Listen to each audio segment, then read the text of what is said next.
Good morning guys, welcome back to the channel. Right, if you are new to the channel and you've not already subscribed, links in the corner, turn your notifications on and all that jazz. So we are back at this job. We are doing some EICR repairs. We tell you what, make sure you hit that subscribe button and I'll show you what we're doing.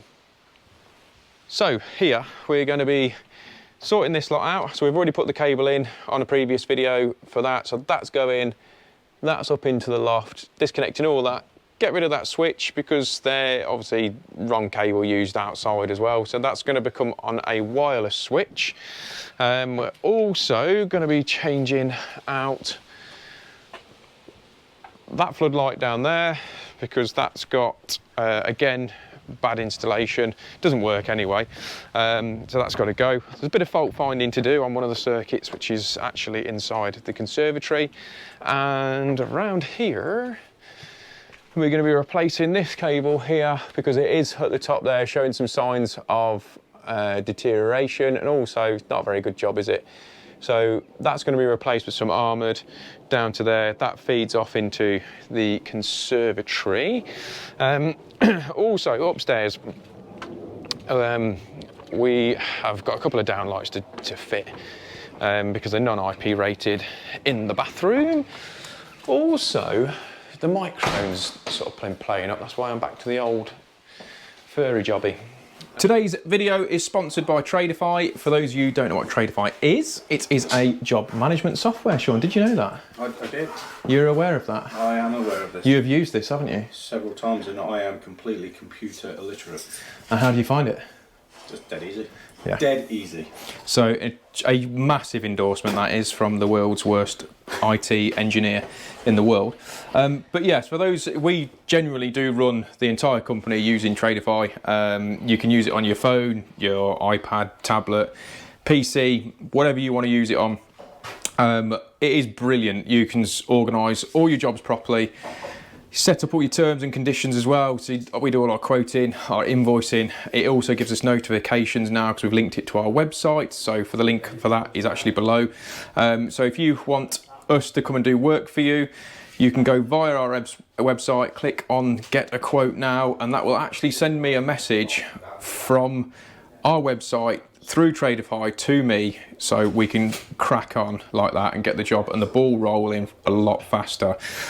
So if you want to give that a run out, like exactly how we did a 14-day free trial, and then if you really do like it like we did, if you use the promo code GHAWK50, you'll get 50% off for the first 3 months. So you can't say fairer than that. Links below, have a go with it and let us know in the description. And if you like it, tag us in when you purchase it.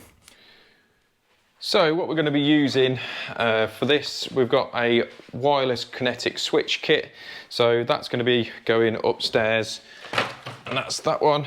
And then we're going to use this Saxby 30 watt floodlight, which will be like almost a direct replacement for that halogen up there. So what we need to do is chuck that down there, is we need to kill the power off, go jump back into the loft, trace that wire up there, find out where that is, disconnect it, pull all that down, get all that gone, which I think the next job for me. Let's go and jump into the loft.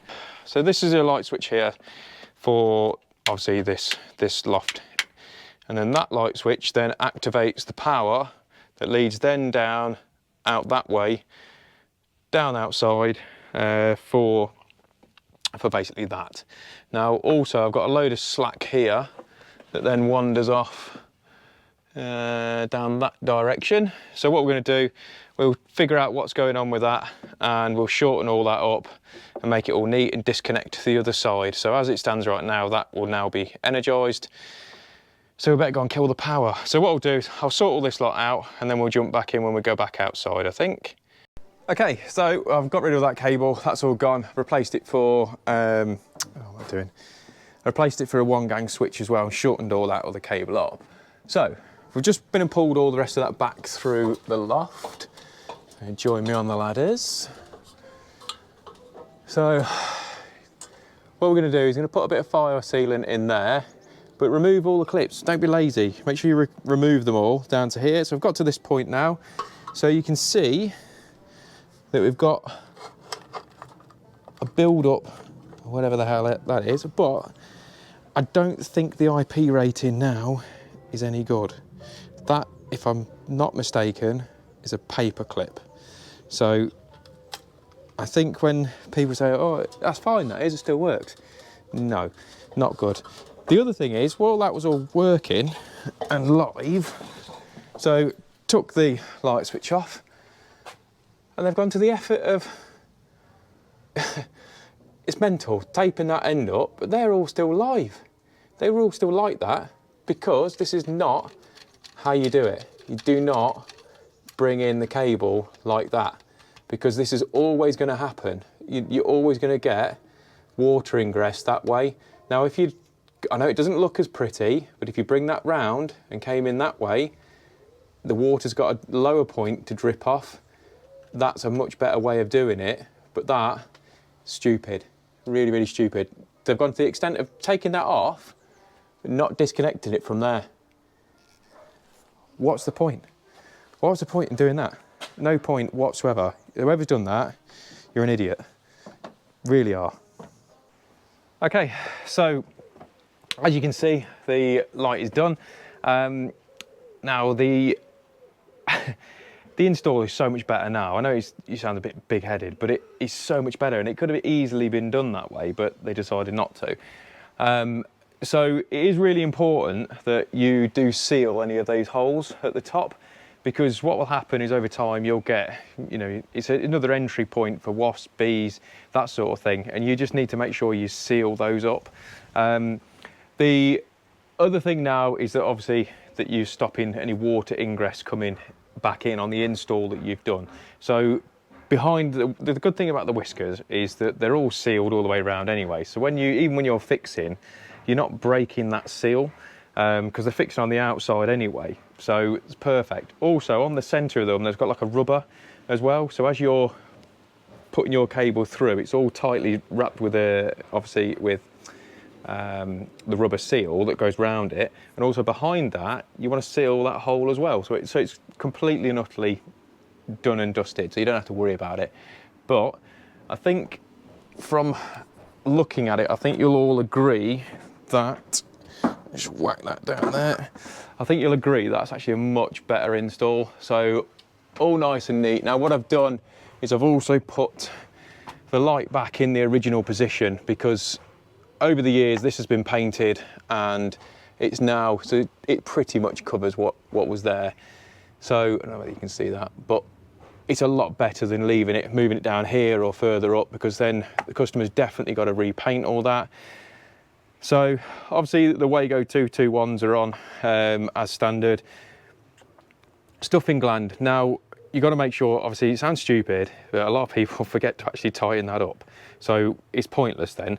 So this is what I was saying earlier on about having your swoops down.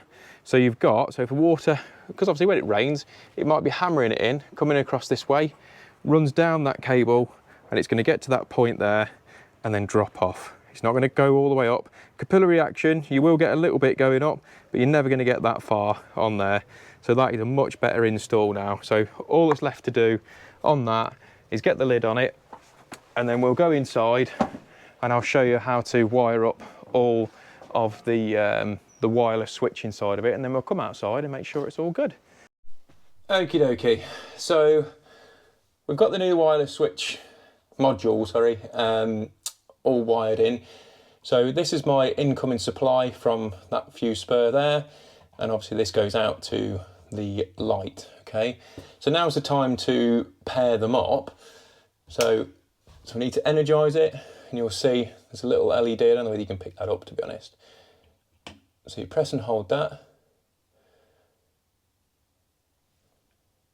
and it should be into pairing mode.